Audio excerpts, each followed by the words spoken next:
This is The End Zone, sponsored by Noble McIntyre Law. Welcome to another edition of The End Zone, along with Camryn Johnson. I am Colby Daniels. Finally, we've made it to the All-Star break. The NBA regular season is a marathon, and when you add the NBA Cup, it's really condensed the number of games and how often you have to play, and obviously load management is a massive concern. Oklahoma City has had a ton of players hurt through this unofficial first half of the season, but they finally crossed the finish line of the pre-All-Star break portion of the schedule, and now they have, 8 days to relax a little bit, recharge the batteries, and really start to make that run toward the NBA playoffs. Yeah, it'll be nice to see how they take advantage of that break and what kind of reward that has for them coming out of I know SGA, we don't know what his status will be on the flip side yet. I know they'll reevaluate him. Yeah. So I think getting a lot of those players healthy, it'll be a nice rejuvenated, hopefully, look for the Thunder. Yeah, for sure. Hit the reset button a little bit, and it's always a mental shift as well following the All-Star break, because everybody starts playing with their mind geared more toward the playoffs, and it's within sight. So, I think you see more competitive basketball games after the All-Star break as well. Speaking of the All-Star break, and we'll talk more Thunder basketball, you excited for this new format, USA versus the world? I am, yeah. I feel like that's been the conversation both in like the NBA and the NFL as well, are these All-Star games, Pro Bowl games, losing their kind of, I don't know what the word is there, but like the significance because of how you've seen a lot of players kind of start to hold back. They're not quite what they used to be in terms of competitiveness, hard word there. But no, I'm really looking forward to seeing how this world format turns out. I mean, you're going to see some of these big name players going up. It'll be a good kind of benchmark to really see. I'm skeptical that this format will actually make people play with more competitiveness than they did in the previous format, but I appreciate the fact that they're trying something, because the previous situation was not working at all. So at least they're trying something. I'm skeptical, but who knows? We'll see. Yeah, and I also, I understand the, playing safer, holding back a little bit, because I do appreciate preserving their body, staying healthy, but I feel like in recent years it is just the effort has dropped to so little that maybe boosting it a little bit but still staying safe, hopefully that'll make for a more fun game. Well, let's talk Thunder hoops. They're getting ready for this final stretch before the postseason. I feel like over the last week, when I talk Thunder basketball with anybody, the only thing that anybody brings up, outside of the injuries, obviously, is Jared McCain, right? The Thunder made the big splash the day before the trade deadline. They bring in a guy that everybody can clearly see is talented. He's really, I think, already made a contribution off the bench. His role, I would anticipate, is going to be much larger next season. But with the injuries, there's been an opportunity for him to contribute to this team immediately, and he's making the most of it. Let's hear from Jared McCain and head coach Mark Dagnall. Yeah, I think the unselfishness of this team is really high, and for them to, when I come in and just give me the confidence to be myself out there, I think it makes everybody's life easier, and they've done a great job of helping me adjust. Just like you see on the outside of how this team operates, and you never really know until you're actually in it, and being in it for even just a week, you can tell just the culture that they have, the principles that they stick to. You can see why we're so good. We're so good. Is there anybody on there? What he's doing is very difficult. It's an unexpected situation for him. He's joining a team that has had success together and has a lot of continuity, and he looks like he has been here. And I think it's a credit to the fact that he is confident and aggressive, but also playing inside of what we do. It reminds me of the way that Caruso and Hartenstein were. At the beginning of last year, it reminds me of the way that Mitchell was able to integrate kind of seamlessly. Those guys just plug into the system, and they look like they've been here for a long time. And I think it's a credit to his sense, his awareness, his team orientation, his IQ. He's done a great job. I mean, chemistry is a major part of basketball, and he has fit right in, as Mark just said. Hasn't been shy about taking his shots when he obviously has the opportunity to do it. He seems like his personality would gel well with this team. And, I think there's maybe a danger of like trying to do too much in games when you're the new guy and everybody's kind of looking like this guy's taking shots from us, but you don't get the feeling that is the culture in OKC anyway. Not at all. And I think it helps that he's kind of that same age range as some of these players, and that was kind of the big He's story. actually the young guy. I mean, this has been the youngest team in the league for a while. He's now like the young guy. Yep, exactly. And I think off the court fits right in with their personality. I know a lot of his teammates have said that, and he said that as well. And so far it's trending upwards on the court as well, his performance. So, so far I've been very pleased with what I've seen. And I also appreciate his online presence too. He gives a very good inside look at what being traded is like, the video of him getting locked out of the facility, basically. Just fun to see all the behind-the-scenes stuff. And that graphic should have said Jared McCain, Thunder guard / content creator. Yeah, because exactly. He's a content creator. I remember him being among the media members at the NBA Finals media days because he was working, I believe, for the NBA channel doing like interviews and stuff. But I remember him being there for the NBA Finals at media day and doing a bunch of interviews and content creation and all that stuff. So how about that? He has that type of personality. You can obviously tell that he's just that type of guy. But I think they have a lot of fun with it. I think going into the break, like I know that SGA is hurt and they're going to reevaluate him, and nobody liked to see J-Dub leave the game the other night, but I think you have to like where this team is other than the two like big stars, especially a guy like Isaiah Joe, who is absolutely on fire from beyond the arc right now.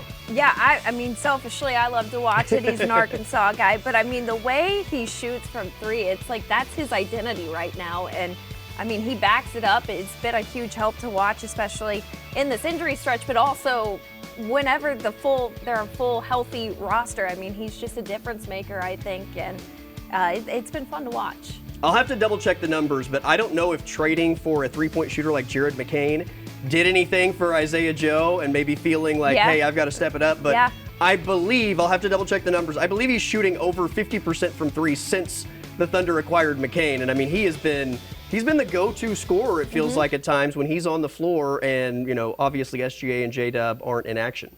Yeah, no, I think it's just, that's been the story of the season is how well these guys have been doing it, stepping up in those absences, but him in particular, it's fun to see him emerge as maybe not like a leader from the, man, words are hard for me today, but he's just been stepping up and leading this team where they've kind of struggled all season long, and now he's stepping up. Hopefully we can see that kind of inspire the rest of the team to get the three-point shooting going. But good stuff. It's been a lot of fun to watch, and the role players have really stepped up in a big way. All right, we've got to take a timeout. On the other side of the break, we'll catch up with Anthony Morrow, who has a great story about competing in the NBA three-point contest. All-Star Weekend coming up this weekend. In addition to Demarco Murray headed to the NFL, we'll tell you more next.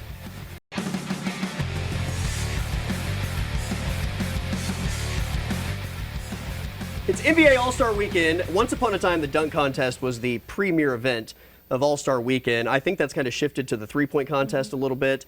The NBA in general has become a three-point shooting league, so it makes sense. But we caught up with friend of the show, Anthony Morrow, former OKC Thunder player as well, and he gave us an inside look as a former three-point contestant to what that experience was like. I had to do a lot of events for that, you know what I'm saying, which was cool. But it's like everything leads up to like you do like all these events during the morning, and then in the afternoon you eat, then you do more events, and then it's three-point contest. Like ain't no time to be in the gym. Well, I'm used to being in the gym for a few hours, especially back then, at least a couple hours or something. So by the time the three-point contest started, I was like, they gave me this I remember they gave me like a last minute endorsement. It was like, we give you like, woody whoop, 10,000 just to use this before you shoot. You know what I'm saying? Like it was like a hand powder, like the joint just LeBron threw up in the air. It's like that. So I don't even remember the name of the company. And I was like, remember feeling like so unprepared for that, man. Cause I begged Billy King. I was like, yo, I'm in it. I said, can we just order some, you could take it out of my contract. order some of the basketball racks so I can like work on this. Cause I'm in the gym at night anyway, after practice, whatever it is. He was like, yeah, I got you. We only had one basketball rack that we already had. He never ordered the other 4 for me. So I was like moving the rack around, but like I couldn't get my timing right. So I ended up getting bounced out in the first round. I had like 14 threes, but I didn't finish my last rack because I couldn't get my timing right. Because I'm so used to shooting like in my own rhythm, but you got to shoot differently off the basketball rack.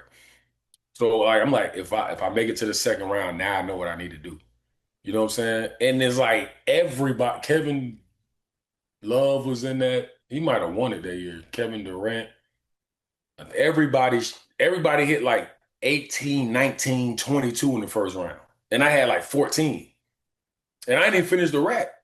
So like, all right, the last rack. So then like the second round, I'm still there, you know, we still camaraderie. All of them shot terrible in the second round. 8, 9, 11, 8, 9, 10, 9. I'm like, why y'all didn't do this last round? You know what I'm saying? But nah, it was a great experience though. And then getting to meet, you know, getting to see the atmosphere of the 3-point contest is always something I always wanted to do since I was a little kid. It was a dope experience. There you go, an inside look at the NBA 3-point shooting contest. You wouldn't think that guys have never really like taken a ball off a rack and shot it in that way, but I mean, it makes sense that you wouldn't, like your rhythm and timing would be completely off because you're used to somebody throwing you the ball, catch and shoot type thing. But yeah, that was a really cool story and insight on the 3-point shooting contest. All right, let's talk about some news that happened this week with OU football. Running backs coach Demarco Murray is headed for the NFL. He's taking a job as the running backs coach with the Kansas City Chiefs. Interesting move here, and you know, obviously we'll keep an eye on what happens with his position, but he took the job in 2020. I think it's been met with maybe people disagreeing about the job that he's done to this point.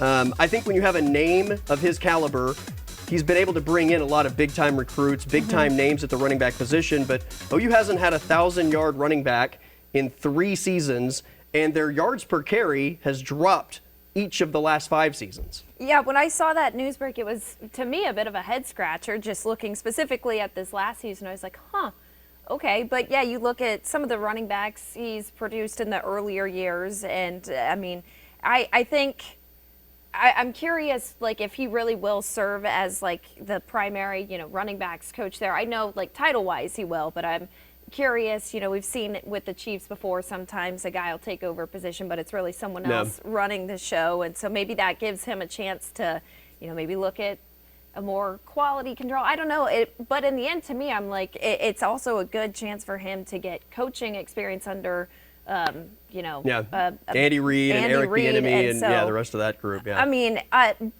basically where I sit is I have no clue how it's going to look. It's interesting on the surface, and time will tell how it's going to play out.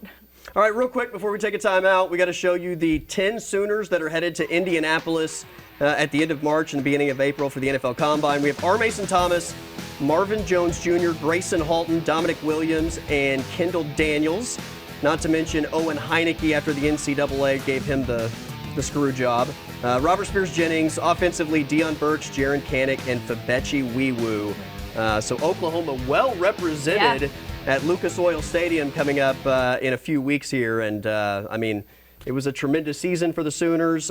We'll talk more, I think, as we get closer to the draft and through the draft process about those guys and who has a real opportunity to move up draft boards, but I think it's going to be fun, and I think a lot of those guys are going to hear their names called once we get to the NFL draft. All right, we got to take a timeout. It is this week's edition of Moving the Chains next on the End Zone.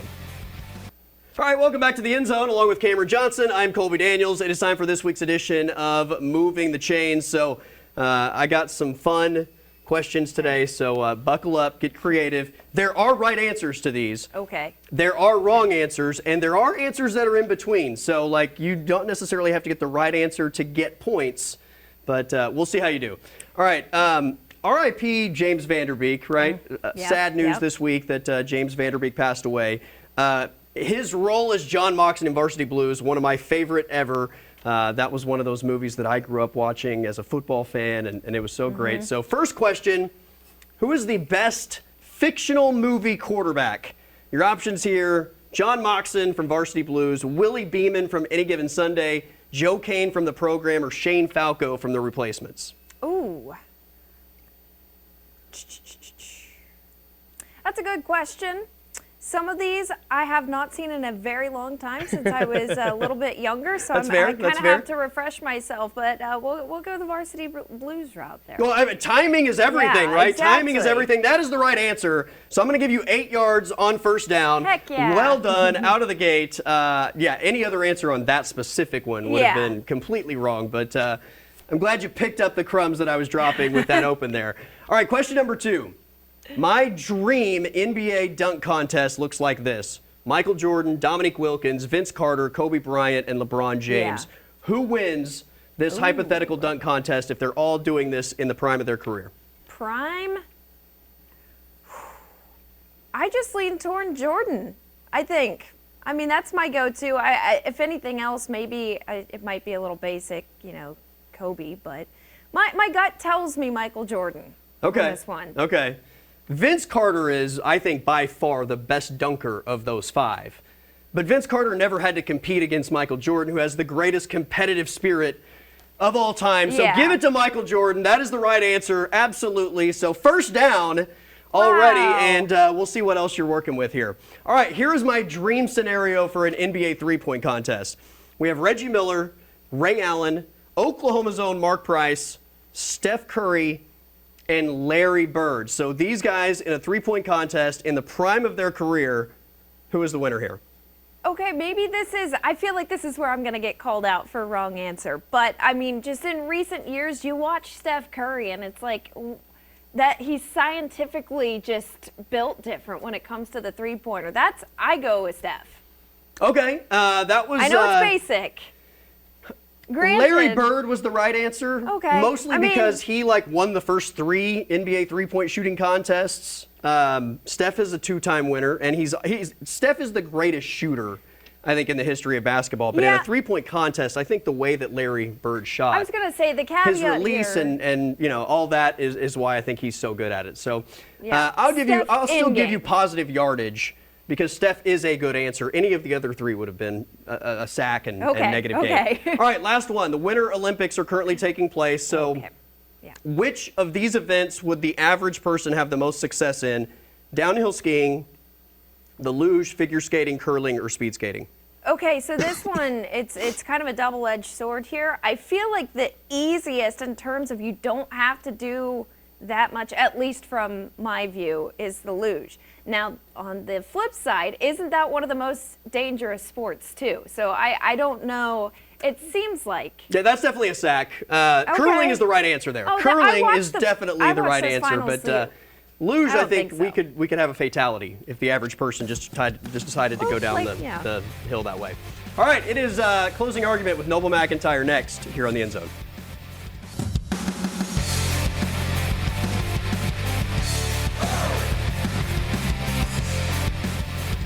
All right, welcome back one final time. It is time for the closing argument as we wrap up the show. Our attorney at law and massive sports fan, Noble McIntyre, in the house once again. So you and I both grew up in a period where the NBA All-Star Weekend was maybe a much bigger deal than it is now. A much bigger deal. There were times that I know on the marquee for the dunk contest, you just saw the names involved, and it was must-see television. I can still remember Michael Jordan and Dominique Wilkins battling it out. Over the years, the star power and the marquee of that thing has diminished significantly. So my question to you is this week, can you fix the dunk contest? Is it fixable? And if it is, what do you do to ultimately turn this thing around? I think you can. I think when it first came out, we were seeing things for the first time.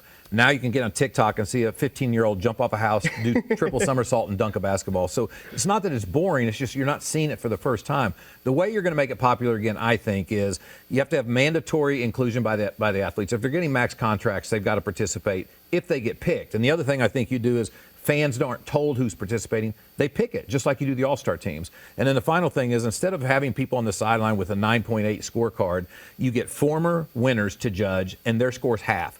The other half is an online interactive vote by fans, and it's happening instantaneously. So the score goes to the 1,000th of a point, and it's a combination of former winners and the fans, and that's how you get the fans more involved. I am absolutely sold. I will add, I think it's got to have star power. So I think if you're voting on who is participating, it's got to be among the group that are all-stars, right? It's right. NBA All-Star Weekend. Having some guy that's the 12th man on a losing team doesn't move the needle the same way that it would if it's LeBron James or Kevin Durant or one of the big marquee superstars. I agree 100%, and they can't opt out. If they're there to play and they're healthy to play and they get picked by the fans to participate in the dunk contest, that's part of the game. You participate. Move over, Adam Silver. Noble McIntyre needs that chair, and we're making new decisions for the NBA dunk contest. All right, that is it for this week's closing argument. We'll be back next week here on The End Zone.